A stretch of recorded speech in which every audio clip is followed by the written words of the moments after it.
good afternoon, good morning, good day. Whatever time you're seeing this, I hope you're having a great time. We are here, or I'm here, with board certified Master Arborist in his element, right? With the trees all around us, Eric Putnam. Eric Putnam. How you doing? How long have you been in the industry? I'm second generation, so I was born in the industry. You're born in the industry. How long has it been since you really submerged yourself in arboriculture? The early 90s, so going on 30 years. 30 years of experience. It's quite a bit. I bet you've learned quite a bit, right? Has the industry changed over the years? It actually has changed. Okay. Just my guess, there's probably like a lot more information. There's a lot more information thanks to the internet, and how people that, when I first started learning, it was really hard. We had to find books, we had to find experience, we had to find a lot of stuff to get where we were at and the knowledge that we knew. Today you can find it all on videos, the internet, and other places. So it's progressed quite a bit in the last 30 years, namely being able to find the information easily online. But with the organization, the International Society of Arboriculture, it's like a clearinghouse for people's experience and their mistakes. And in 30 years, you're able to look at what you did to a tree 30 years ago and compare it compare it now to today's standards, and realize some of the mistakes that you've made, and you learn off and build off those mistakes. And then the organization, re-ups their standards on how to take care of trees based on experience and mistakes that arborists have made in the past that they've reported. Nice. So yeah, experience is the best teacher, right? It is. And now, I guess through the use of technology, we're able to share experience better than ever before. Right. It was really hard back in the day to learn anything. Yeah. Because you had to find a book or buy a book, or you couldn't even find the stuff in the library. So it was mostly just a few people had it. So information. You've been submerged in arboriculture for, almost 30 years now. What are, you would say, your strengths in the industry? Your, what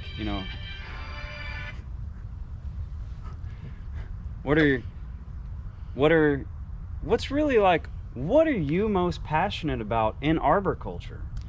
Well, I like tree health care or plant health care. I like being able to diagnose tree problems and issues. And I also like doing forensics in tree care, where I determine what happened to the tree.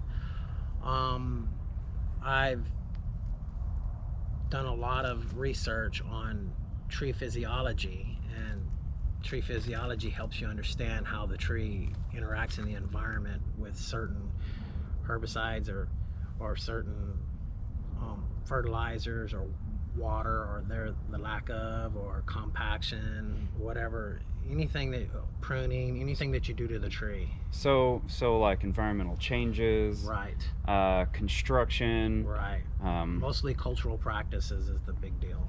Herbicide damage, over trimming, right? Yeah. Which, for those of you who don't know, I mean, unfortunately, there's a long list of ways that we can negatively impact the health of our trees, which really, wouldn't you agree when I say they're like the most important part of people's landscapes, right? You can't replace 60, 100-year oaks, right? Takes a lot of time to replace them. And they're huge. They add value to your home, to your environment, to our ecosystems.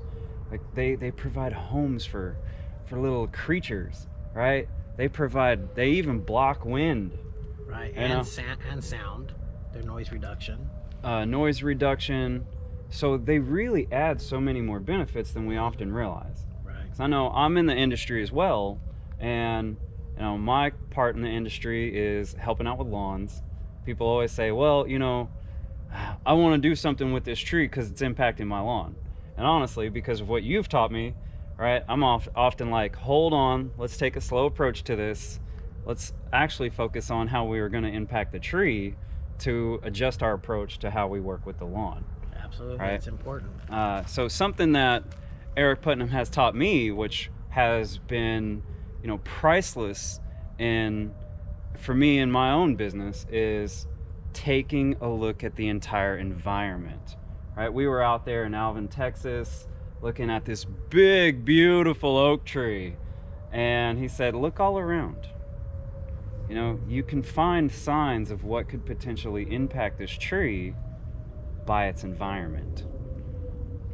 And so, that's something that I know Eric is really good at, is not just seeing what we're looking at, right? We look at the problem and we ask, well, how do I fix this one thing?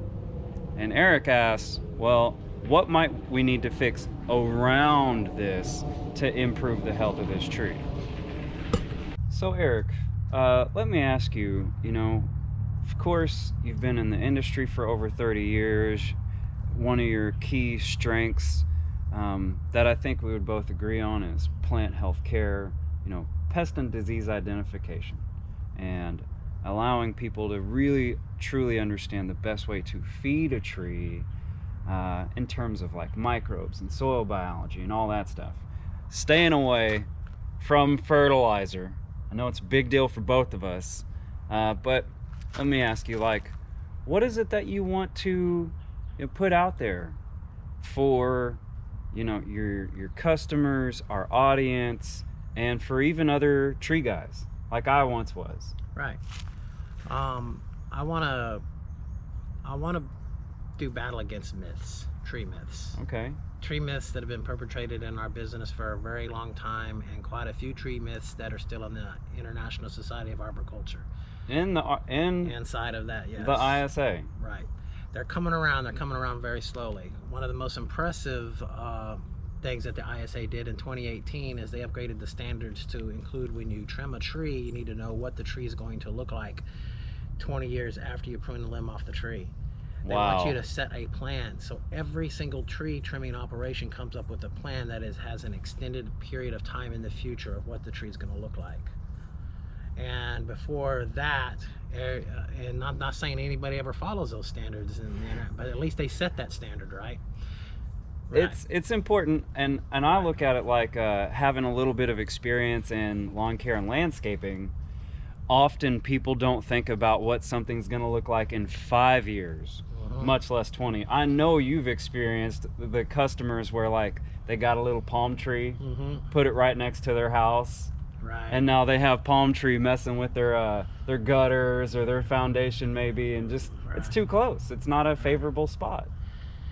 Yeah, so it comes along, but my goal is to break the myths, to give my customers and anybody out there, other tree services, landscapers, customers, just viewers or whatever, the tools to be able to take the information I give them and go to the internet and do further research on it, so that they know that I'm just not perpetrating another myth. So the way I like to put that, because I have to deal with similar stuff, right, with lawns, and it goes back to number one question I get is, how are we going to kill the weeds? And I ask them, well, why are you trying to kill the weeds? And how is an herbicide, a plant killer, going to help your other plants live? Right. It's a silly notion, but so the way I like to put this is, we want to work to help you to ask better questions. Exactly. Gotta ask the right questions, but you don't know the questions you need to ask until somebody puts the idea in your head of what questions to ask. And that's what I do. Simply, instead of feeding the tree necessarily, how are we going to feed the soil that the tree is in? Right. And in terms of the soil food web. Right, the soil food web, and then of course the biology that's all over the tree. Right. What were you telling me about once? That nitrogen fixing bacteria is all over the tree? It's not actually, it doesn't fix the nitrogen. It creates the nitrogen through a natural biological process and leaves the nitrogen available to the tree to consume it through bark ridge, the new bark of the tree, on the leaves, in fissures, on every square, every part of the tree has a bacteria that takes atmospheric nitrogen and turns it into a chemical nitrogen and leaves it on the tree for the tree to use. So it's called a non-symbiotic relationship. Who knew that? I know I didn't. I'm pretty sure you didn't too. So that is just freaking incredible, right? That is why you call not just somebody, but like a board certified Master Arborist, Eric Putnam, because I don't think nobody knows trees like Eric. He is considered, and I'm going to say this for him, he's been called the tree whisperer. True story. So when you are concerned about looking for a person who knows the most, who has really the best application of information, because that's super important, Eric Putnam BCMA is your guy. I have a little more tidbit about the whole nitrogen thing. Did you know that when lightning strikes, it converts atmospheric nitrogen into chemical nitrogen? It rains it down everywhere, on all the trees and all the plants and on the ground, every time the lightning strikes. Yes. Actually, I did that, but I did know that, but I'm willing to bet many of you who are going to see this might not have known that. So, right, people ask, like, why do my plants look so good after a thunderstorm? That's right. They just got fertilized. It's not because naturally. they got water from, or it's not because they got rain. It was because they got fertilized. Right. In a natural way. Natural nitrogen, yes. That doesn't negatively impact one of the most important things for, I know, both of us, soil biology, right? Mm-hmm. It's a super positive way to impact your soil biology, because that's what it all lives in. But anyway, thank you so much for your time, Eric. If you check him out on Facebook. We're gonna have a YouTube channel soon, and we're gonna be posting really as much content as we can, because we want y'all to learn and to know that there's definitely better questions to ask. Sure. So thank you, Eric. Thank you, AJ. You're welcome.